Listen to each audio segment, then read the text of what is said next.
Entertainment is important to both your companies. For yours with music right now, and as you get into Apple TV, Microsoft has been within the Hollywood area. Where do you see that going in the era of YouTube? We've had a couple of network people here talking about changes that are happening in Hollywood and everything else. What is happening now to entertainment delivery, and where do you all play? Because you'll be the delivery mechanism in one way or the other for most people. Well, the big milestone is where the delivery platform is the internet, and so you bring the richness and the interactivity. I think you can get a little bit of a glimpse of the future of TV more from looking at community type things like Xbox Live, where people are talking to each other, finding friends, watching things together, talking about those things. That, as you map that onto genres like educational shows or sports shows or watching the Olympics or the elections, that ability to navigate becomes very, very powerful. And we're not an entertainment company. Yes, we do Halo, which is this big video game, but by and large, we're a platform. And so it's the tough software things, whether it's the speech or the ink or the deep graphics, that's where things that take 10 years to get done, the IPTV stuff, the foundation there, it took 10 years to get it done. Now it's finally coming to fruition, and we have people like AT&T betting their company on putting that together. So we're just at the start of having a scale entertainment delivery vehicle both through PCs, unfortunately not connected up to the TV set in most cases, but that's a point of innovation. And now things like IPTV and Xbox that are connected up in the living room. Steve, you were today, Bill, you weren't here, but Steve showed a new function of Apple TV that brings YouTube directly to the TV. Is there going to be more of that from you? Do you see yourself, the way Bill says, as an enabler of entertainment, or? Well, I mean, putting aside your Disney role, but your Apple. I mean, I think people want to enjoy their entertainment when they want it and how they want it, on the device that they want it on. So ultimately, that's going to drive the entertainment companies into all sorts of different business models. And that's a good thing. I mean, if you're a content company, that's a great thing. More people wanting to enjoy your content more often in more different ways, that's why you're in business. But the transitions are hard sometimes. And the music industry, it turned out that the internet got fast enough to download songs pretty easily. There was no legal alternatives, and maybe they made some bad choices in how they reacted to that. But they're still trying to make the transition to a very different way of doing business, or ways of doing business, while they're under attack from piracy. And we can all highlight some of the mistakes that have been made, but still, it's a tough job. And Hollywood, I think, has watched what's happened in music, learned some things to do, some things not to do. But they're still trying to map this out. How do they make some of these transitions, some new business models, different platforms, allowing their customers way more freedom on when they want to watch stuff and how they want to watch it. And I think there's a tremendous amount of experimentation and thought going on that's going to be good. That's going to be really good if you're a content owner.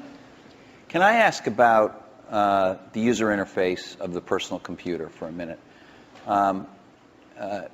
Vista has just come out, which is your best version of Windows you've done, has some UI improvements in it. You're about to do yet another version of the Mac OS called Leopard in the fall, which, from what you've shown publicly, at least so far, has some improvements.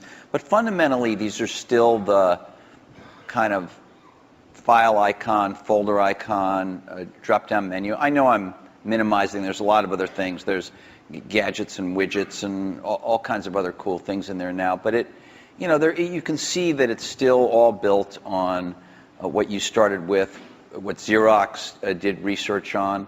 Is there in the offing in the next 4 or 5 years, is it possible there's a new paradigm for organizing the user interface of the personal computer? Let's leave cell phones and things out for a minute, but just the personal computer, Bill. One of the things that's been anticipated for a long time is when 3D comes into that interface.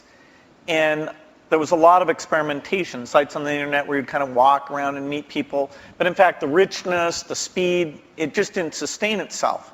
Now we're starting to see with some of the mapping stuff, a few of the sites, that the quality of that graphics, the tools and things are getting to the point where 3D can really come in. So I definitely say that when you go to a store, bookstore, you'll be able to see the books lined up, the way you might be interested in, or lined up the way they are in the real store.